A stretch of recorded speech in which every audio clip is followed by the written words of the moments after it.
Hey guys, me Sam Stein here with Sarah Longwell. Thanks for tuning in. We're going to talk about votes that just went down in the Senate to confirm RFK Jr. But before we get into that, I want to get you guys to subscribe to our feed. We're dangerously close to 1 million YouTube subscriptions. Let's get there. Sarah's promised us Let's do it. pizza. Pizza. Okay. Pizza party. Pizza party for the Bulwark if we get to 1 million. I mean, is that if that's not an incentive to subscribe, I just don't know what exists. So RFK Jr. was just confirmed. We're actually not going to talk necessarily about that. We're going to talk about the one Republican senator who voted against him, Mitch McConnell. Mitch McConnell voted against RFK Jr., put out a statement noting that he is a survivor of polio and that he believes that people who question the efficacy of vaccines do not deserve the public's trust, especially if they're going to lead the biggest public health institute in the country. Now, Mitch has become the only Republican to vote against multiple cabinet nominees. He's voted against Tulsi. He's voted against Pete Hegseth. He's now voted against RFK. Everyone else, except Hegseth had a couple others, but everyone else has gotten almost unanimous support except for Mitch McConnell. What do you make of it? He's obviously getting up there, but frankly, no one else has done what he's done for Senate Republicans. Yeah, so I wanted to jump on and talk about Mitch McConnell because, we've been seeing some reports about McConnell and sort of how he is now. He's in a wheelchair. He is much diminished. He's had some falls. He's had some freezing episodes. And it's interesting because he's a long way from sort of the cocaine Mitch that at his height, Yeah. right, was still in the early days of Trump. Mitch McConnell did not care for Trump, but he saw, I think, Trump as a short-term thing to navigate.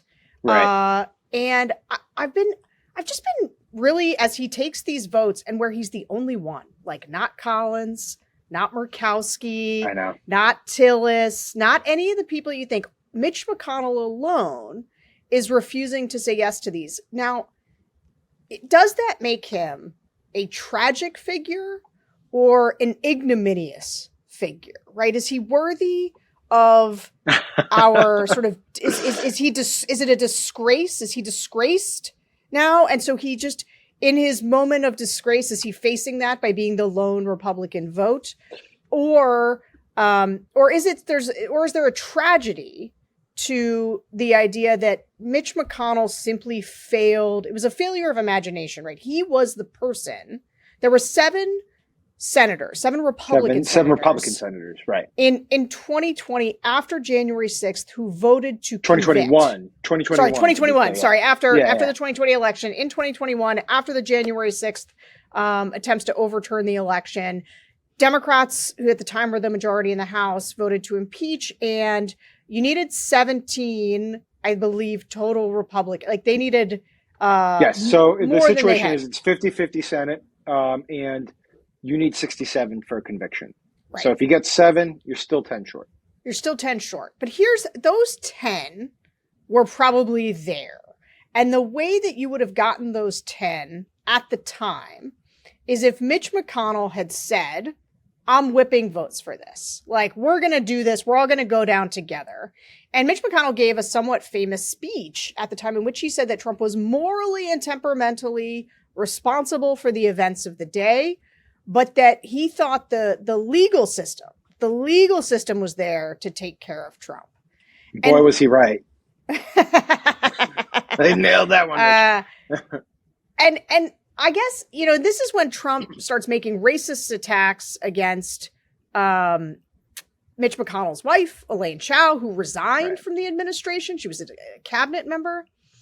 And so I guess I'm curious, Sam, because I've been sitting here thinking about this. Ignominious or tragic, as a man who sat at a hinge point in history, made the wrong call, and now has his legacy torched and is personally being humiliated on basically a daily basis, and is doing, to me, taking one flaccid protest vote after another that is essentially meaningless because he let everybody off the hook for so long. But tell me how you think about it. Oh, I don't know if there's a good answer to this. There is a tragic element to this if you look at it, but there's also a sort of a you made your bed element. I understand why people look at Mitch McConnell and say, too little, too late. This is your fault. You built this, kind of the Frankenstein's monster situation. And then I also understand people who look at what he's doing and say, at least someone, right? Because I think if we had truth serum, or if we just sort of were being honest about it, his votes probably represent where, what, a quarter to a third of the Republican Senate caucus is, for sure, spiritually, right? Like if they had any spine, if they had no concern about being primaried, I think it would be very fair to say that we'd have no Robert Kennedy at HHS, no Kash Patel potentially at FBI, right. Certainly no Hegseth. So it to a degree, it's at least important to have one person make this case, have the moral clarity to make this case, and if it has to be McConnell, so be it. Then again, you look at it and you say, this is your doing. If anyone is responsible for Trump, other than Trump himself and the voters who supported him, it's McConnell. I mean, it really is. He laid the groundwork for the Republican Party to embrace this, and at any point he could have, and he did have the power to push them towards an off ramp, and he didn't take it because power was ultimately too alluring for him. And now, in a weird Shakespearean way, he's without power and he's frail and he's at the last chapter of his public career, at least, and he's casting these largely ineffectual but morally clarifying votes. And maybe it makes him feel good, and maybe it makes him feel like he's made up for some past sins that he committed. But again, they are ineffectual, right? Like, it's just a vote, and we'll forget it, and the damage is done. Yeah, I guess I both want to recognize the tragedy of it all, and sort of acknowledge that. Well, I guess, hold on, let me ask you, how do you think he feels about it? Like, I don't want to play too much of like a psychoanalyst here or put him on the couch, but like, do you think he looks at this and says, I need to repent? Or do you think he's just feeling liberated because he's no longer in leadership? Is it a mix of both? Is he angry because of Trump's attacks on Elaine Chao? Is he worried about his legacy? I think he is somebody who is humiliated, who is grappling with his life choices. I suspect at he's 82, I believe, and starting to suffer real health challenges. And if I were him, I think, looking at RFK, like looking at what he helped to unleash, and not helped like in the, I was a Republican, he's a hinge point figure historically. Right. He did this in a way that he was uniquely suited to have taken us down a different path and chose not to. And so I think that he is doing this now, not as a liberated person. Again, I would refer to them as sort of flaccid attempts to just register, probably a despair register, the idea that this is wrong and he doesn't think it's the right way to go. But I here's the thing. I do not like, and I push back against myself all the time. One thing I try to remember, or a rule I try to live by, is it's never too late to do the right thing. And so when somebody does the right thing, I do not like to jump on them reflexively and say, yeah, but if you had done things this way or whatever, okay? Because I don't think that's helpful, and I don't think it's a good way to incentivize people to do the right thing. Right. However, in this case, I've been thinking about this today. In this particular case of Mitch McConnell, I do think he is ignominious. I do think that the disgrace that he feels is deserved. And not because he couldn't have seen this coming. I understand sort of not being able to see this coming, but you said something earlier that I think is at the heart of it, which is a lust for power. And I think that Mitch McConnell was well known for being a tremendous tactician, but he, in his own way, in his own lust for power, did a lot to break down the norms of sort of civility of the body of the Senate, not confirming Merrick Garland and doing some of the things. And look, the Republicans and the Democrats, I could point both ways. Like, Republicans will take you all the way back to Bulwark about how unfair that was. And, you could litigate this thing. It gets very Israel-Palestine very fast. You're back into the early days of who did what when. But Mitch McConnell made a series of bad choices for power that he knew were wrong for the Republican Party, that he knew were wrong for the country. And I do think he's going to sort of live out the rest of his life looking at what he wrought, and regretting it deeply. And I think he should regret it deeply. Hey, YouTube fam, if you want to support the Bulwark, the best way to do it is by becoming a YouTube Bulwark Plus member. The Bulwark is truly independent. We have no corporate overlords. We're not settling any dumb lawsuits with Trump. By joining, you help support our work, and you can get a bunch of perks right here on this platform. Ad-free content, bonus videos, live streams, and some emojis of me, which I guess some people want. So come join, come hang out, become a Bulwark YouTube Plus member, and I'll be seeing you in the comments. So behave. And I think there's the other irony here, which is, I don't know if this is true, but he's always described as an institutionalist, and I think a lot of people kind of found that to be ridiculous because they don't view him that way, his critics. But he viewed himself that way, and his institution that he cared about the most was Congress and the Senate.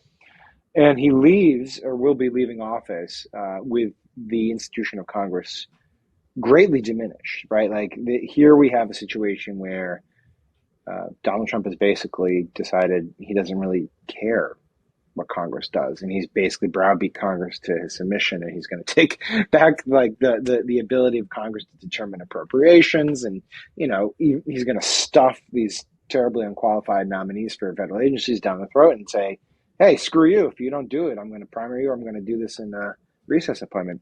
And so this whole idea of McConnell as an institutionalist, if that was his North Star, which I don't believe, I believe power was his North Star, but if you think of him as an institutionalist, he will have presided over the great diminishment of his institution. And I think that has to hang over his head a little bit, that he will leave, office with the presidency having been more powerful. Yeah, I think that is true. But I guess I'm also, it's not that I'm going to resist giving him credit for being the lone Republican vote here, because once again, he's not using his power to whip any other votes I mean, in his power, and still because he has these like weird, quirky ways in which he cares about the institution, like he doesn't want to get in Thune's way, and like and who knows what, just like in just a general, what his energy level is for a fight, and whatever.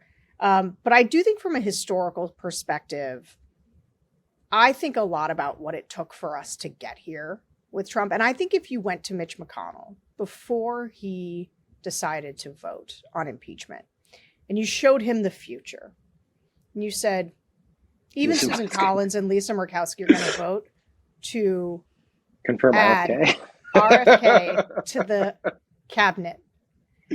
And if you don't vote for impeachment, like he'd be like, the fuck? RFK? Yeah. Like no, he's like, I just went through a whole term of this. How could we be? No, you're insane. No, you're crazy. This will never happen. AI simulation. What are you talking about? That's right. I think that if you could show Mitch McConnell where we are right now, like the ghost of Christmas past or whatever goes and visits him and says, or if you showed him, it would be the ghost of Christmas future. It would have been the ghost of Christmas future, but back then, right? Yeah. And so, if that had happened, I think he would have 100% been like, "All right, guys, we're all doing this together. We're going to impeach this guy, and he's never going to be able to do this again." No way. Yeah, of course he would. So he'd have thought it insane to think of this, and it was insane. 6 months ago, this was totally insane. Like, and this is why I won't let him off the hook. I won't let him off the hook because he should. The guy just tried to overthrow the government, and the response was, "I'm going to do nothing. I'm going to do nothing about it." And so I think ultimately that's it, right? This just comes down to January 6th. It's like some horrible, horrible trauma happened to our body politic. Nothing like we've seen before, and everyone knew it was bad. And the guy who is a Machiavellian, obsessed with power, decided in that moment he was not going to use his power. That's right. And that was that. And that's why we're here. And that's why we're here. Nobody, we can get mad. And I think there is right now, I also want to be careful of like, a lot of us have a place we're looking to put sort of our anger at what is currently happening. And I hesitate because I think, there's a lot of places you could put it that are unfair or where you would be dramatically overstating what they could have done about it. Right. That's not true of Mitch McConnell. It's not true. Right. Like, I have more Merrick Garland. that was a really those were some pretty tough calls. I get very frustrated that they move so slowly. I think they should have proceeded on the January 6th case and the documents case, but like, I can understand why as an institution you go from the bottom up on prosecuting the January 6th. I can understand in a way that Mitch McConnell's failure was so clear and so wrong. And it is his fault. Like, putting the anger on Mitch McConnell is fair. I think it's totally fair. And even if he couldn't have whipped 10 extra votes, there is sort of a question of more of personal character to not have tried, right? Yeah. Like, he should have tried. And I think if you're right that the ghost of Christmas future came to him in that moment, he would have gone back and said, yeah, I don't want this future, and I don't think this is the right future. And frankly, I was wrong to assume that the justice system would have taken care of this guy. Anyways, we'll see. We still have the Kash Patel full Senate vote next week, or maybe this weekend. I don't know. I assume he'll get through. We're in a weird place. It is what it is. I will say Mitch is an interesting, at least with McConnell, there's a interesting debate around what he's thinking. With some of these other senators, it's very clear that they're just protecting themselves. So, and we talked about this a little bit on the next level, but just for people who haven't gone through the whole show to get to the end, I would like to restate for this the fact that Murkowski and Collins, like, it actually shouldn't be that hard to muster 4 Republican votes against these guys. But the fact that Murkowski and Collins and Tillis, Cassidy, some of these others are all confirming people who are, by any objective measure, totally unqualified, if not outright dangerous. I would like to say, like, moderate Republicans aren't good for anything anymore. Like, I used to be a big defender of them. And I want to say, because I thought it's important to have those people represented. Not anymore. We should absolutely defeat Susan Collins. Like, Susan Collins, she needs to lose her next Senate race. She'll be tough to beat, weird. But we should try. With the RFK one, especially, and we don't have to go much further than this, but in that case, it's not that it was, you can make the case that it's not even like he's not a Republican nominee, right? Like, you can oppose him on grounds that he has a lengthy history of advocating for abortion rights, that he's a crank and a conspiracist, that, all this stuff that he wants to do with health, which I personally support, but it wasn't so long ago that Republicans said, why is the government telling us what we can and cannot feed our kids, right? Like, there are ideological ways to oppose him and maintain your conservative credentials.